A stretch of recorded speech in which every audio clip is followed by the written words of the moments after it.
Good morning. Today is the 25th of ER, the 23rd of May, and we're towards the end of page 54. In Derech Mitzvasecha.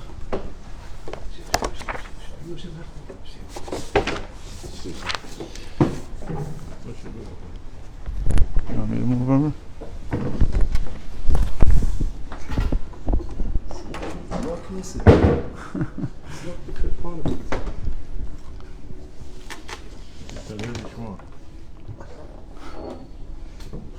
So we did finish page 54. I said there was a little bit of Kabbalah here that I don't understand well enough to explain.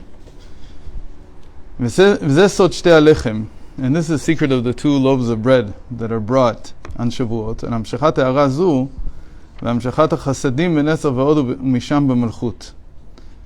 Okay, so also this is part of the same Mailach, the same thing that he's teaching. I have to look it up to actually understand it. In any case, כי החיטה שורשה מבחינת דת שבעולם התוהו, על כן כוחה יפה להמשיך בחינת האלם לידי גילוי. So it says wheat, its root is in dat, like we said, it's knowledge, it's the tree of knowledge, but it's not just any knowledge, it's the knowledge of the world of chaos. So that's very interesting. It's a chesed of Olam HaTohu. What was the chesed of Olam HaTohu? That was the first king of Edom. And he's where everything starts breaking from. So it's not just any dat that we're taking. We're taking that dat. What was his name? Bela ben Be'o. So we say it's always Bilam. And we said that the first king of Edom, his name was Bela ben Be'o. He's the one that corresponds to that. And his incarnation, let's call it, is Bilam, Balam, as they say in English. Bilam ben Be'o is Bela ben Be'o. It's the same person. That's why we say that Moshe Rabbeinu, he's also dat. He's also the sphere of dat, and he's also from the world of chaos. His neshama is also from an earlier reality. And what was different about that reality was that it had a lot of gevura, had a tremendous amount of might to it. I didn't catch. Where is that reality from?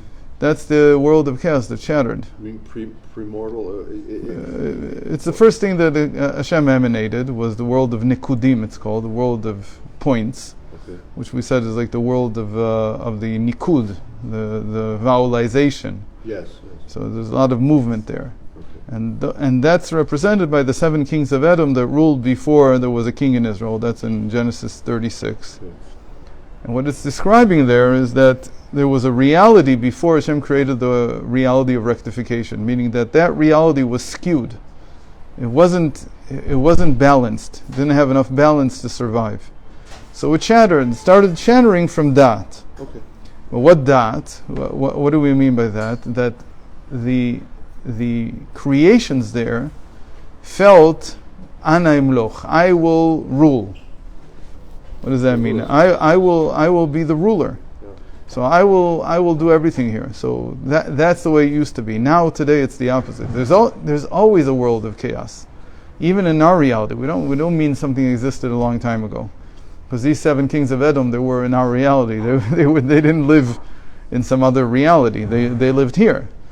But they represent that reality at that time. In our generation, the kings, it's not kings of Edom anymore. It's something entirely different. What is it today? Today, the state of chaos is when a person doesn't have an authority over him. That he's the authority.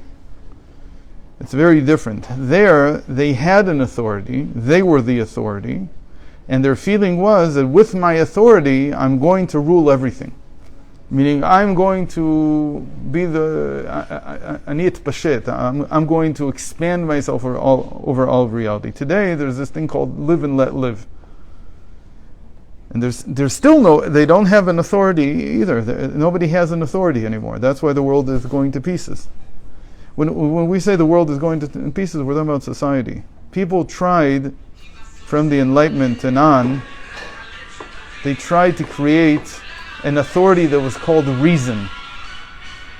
I mean, what's my authority? Seichel. Like my reason says, my as if it's some kind of a second. As if it's some kind of moral authority that you have, reason in some way. That's what the Enlightenment was. Sure. That suddenly reason is my authority. It's not God. It's not a king. It's not anything. It's me, myself, and I. And you have Hitler at the end. Yeah, and then you get to all the types of. But you don't have to go that far. You just have to go to see what happens to families when there's no authority. Right. What does it mean that the family doesn't have authority? That they want both parents to be soft, like the mother. They don't want there to be authority. Yeah. I don't want anyone to tell me what to do. If you don't want anyone to tell you what to do, you're growing up in the jungle. Yes. And you're saying, no, I have reason. You have reason as much as you have a nose. In the end, you're not going to, if you follow your nose, it's the same thing as following your reason. It's very, very arbitrary. You can decide whatever you want. And a person who grows up without authority, they live in a world of chaos. So it used to be that back then it was a world of chaos. It was meant to overpower everything else. In today's world, the world of chaos is a situation in which people feel live and let live. But I myself live in complete chaos. I don't have. They don't need to marry. They don't need to have children. They don't need to have a job. They don't need anything because I'm the master of it all. So that's a world of chaos. So he's saying here that that wheat, its root is in this world of chaos. And therefore it has the power to bring something out of concealment into revelation. What does that have to do with anything? Why would the world of chaos have anything to do with bringing something out of its concealment? So one way of thinking about it is the tree of knowledge. What did the tree of knowledge do? We call it knowledge. What did it do? It brought out man's ability to tell the difference between good and evil. I mean, he had this ability before, but he wasn't able to use it. Now he's able to use it. So here we're not talking about bringing out this quality. What we're talking about is bringing out the quality of this connection to Hashem that is beyond reason. To put it another way, that da'at, you could translate da'at as reason. And here we're saying it's from the world of chaos. It's the reason from the world of chaos. What is that? So that's like saying it's something that's beyond reason. It's before reason. It's before there's something else. So the idea here is that, again, this wheat is bringing about a revelation of our connection to Hashem that's not based on reason. It's not based on a reason or reason. It's neither logical nor has a reason. There's nothing to it. It's just essential. It's an innate connection. So that's the idea here. אך ההפרש בין מצד הפסח לחמץ לשתי הלחם, כי בשבועות שהוא גילוי הכתר, גם חמץ יכול לעלות. So he says, why is it normally that when we do this, when we eat wheat, the mitzvah to eat wheat is on Pesach. We eat it as matzah. Why? Because we say that normally, if you take this world of chaos, you also get the harsh lights in it. And the harsh lights is a feeling of I. There's always a feeling of I associated with it. So on Pesach we say don't let it leaven, don't let it rise. When you don't let it rise, you curb the feeling of I in it, the feeling of the ego in it. It says, but here we don't do that. We make these loaves of bread chametz. We make them leavened.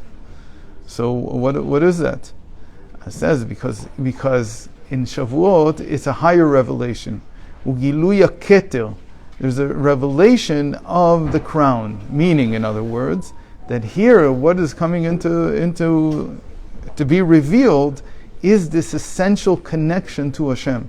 And when it's the essential connection to Hashem, there's no fear, or there's less fear, of the ego taking over.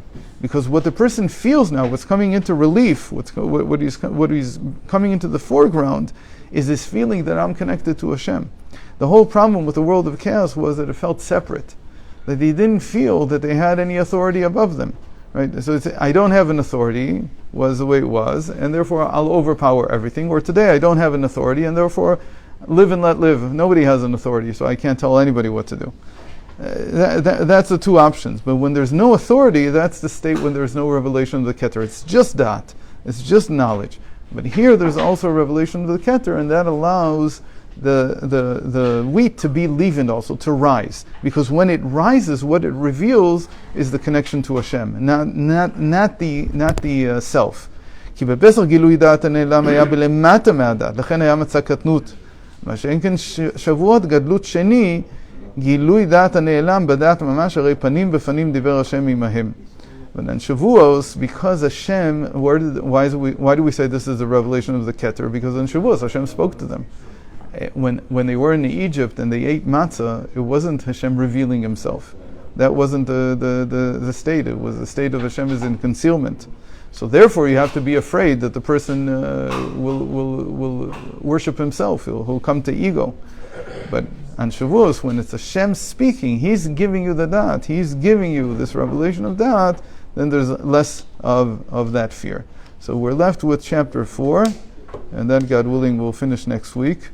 And we have to think about Baruch Hashem, the next mitzvah to study. So if anybody has ideas, I don't think there's anything on Shavuos, but we could do anything that's related to faith. There's a lot of things about faith here. There's a big mitzvah here called Ha'amanat Elokut, faith in God. And it's a very important thing in and of itself. It's a little long. It has how many? 12 chapters. It'll take a while. Probably take the rest of the summer to finish this. But this is considered to be a very important work that he did. A very important essay. It's a little related to Shavuot because it starts on Anochi Hashem Elokecha. It starts with the first commandment. So, okay, we'll see you next week. Shabbat Shalom. Shabbos.